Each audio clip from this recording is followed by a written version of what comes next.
Tesla held a battery day last year, and one of the interesting developments from that was Elon Musk promising that the decreases in battery cost and the increases in energy density would soon lead to a $25,000 electric vehicle.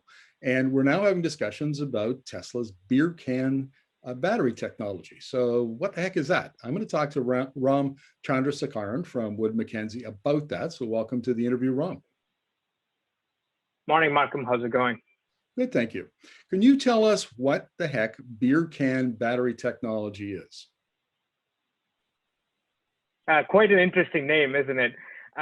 It has everything to do with the cell within a battery pack. Now, a lot of modern day battery packs are built up of a few different types of cells. You have cylindrical cells, pouch cells, or prismatic cells.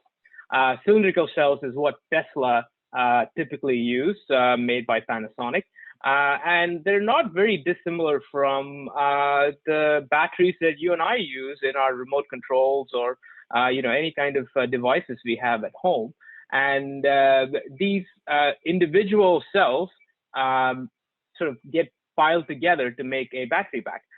The 4680 cell specifically is perhaps one of the largest cylindrical cells to be used.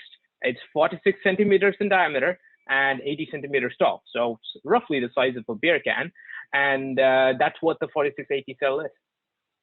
So why is the 4680 cell likely to lead us to a $25,000 EV in the near future?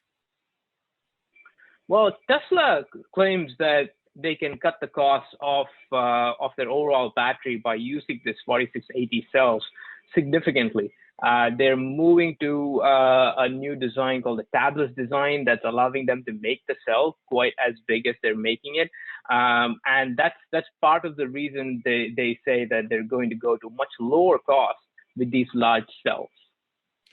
Now, I've interviewed some of your colleagues about battery prices, and apparently the average now is $137 per kilowatt hour in a battery pack, but some of them are getting close to, like GM, for instance, is down around 100 in some of theirs.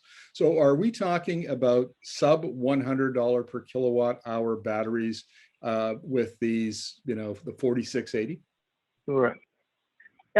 Well, it depends. Well, first off, let's talk about what average battery pack price means, right? There's different types of battery technologies that are out there, and we try to put them together to get an average price. But if you look at CATL, for example, in 2020, last year, said they breached the $100 per kilowatt hour barrier in some of the iron phosphate LFP cells that they were making.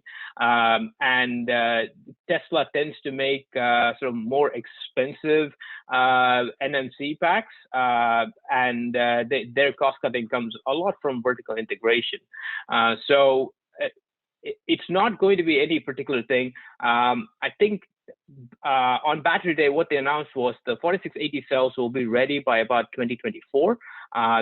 Our projected average pack pricing is going to go down below 100 kilowatt hour by then anyway.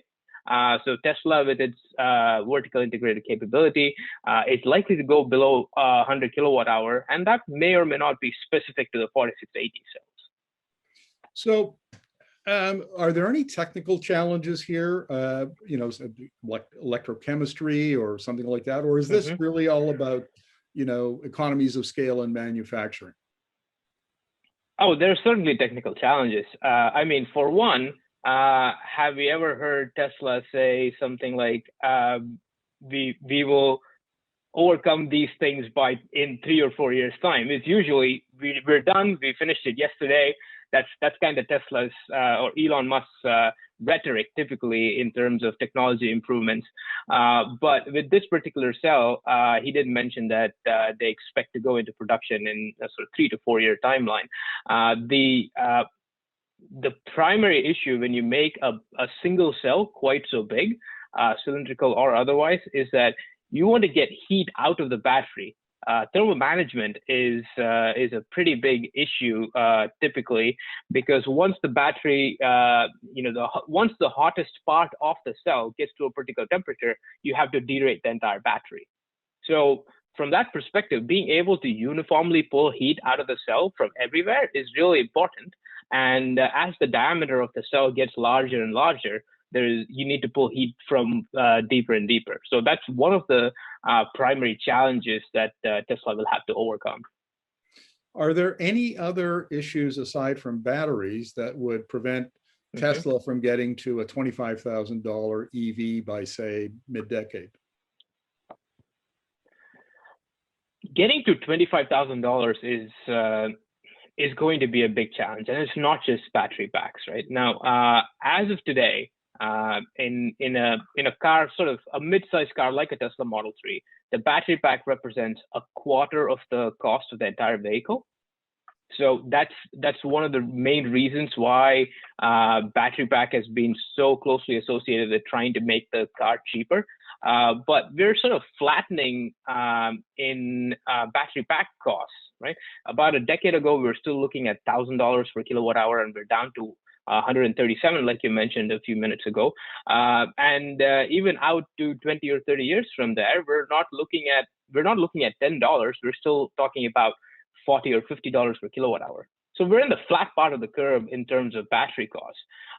Really, we need to start looking at areas of improvement from other parts of the vehicle as well to start reducing the battery pack costs, the power electronics, the e-machine that runs the vehicle, the software development costs for the whole thing, the calibration costs, things like that, and all that will happen with volumes of economies of volume, right? So as Tesla themselves expand from making a couple of 100,000 vehicles a year to almost 500,000 last year, and Wood Mackenzie projects that they will get to about a little over 1 million in the next 3 or 4 years. Those economies of scale are going to make a big difference. And add on top of that the regulatory credits that they amass by selling electric vehicles only. All that is going to play into reducing the cost of the overall vehicle. Ram, thank you very much for this. Always appreciate your insights. Absolutely. Thanks for having me, Markham.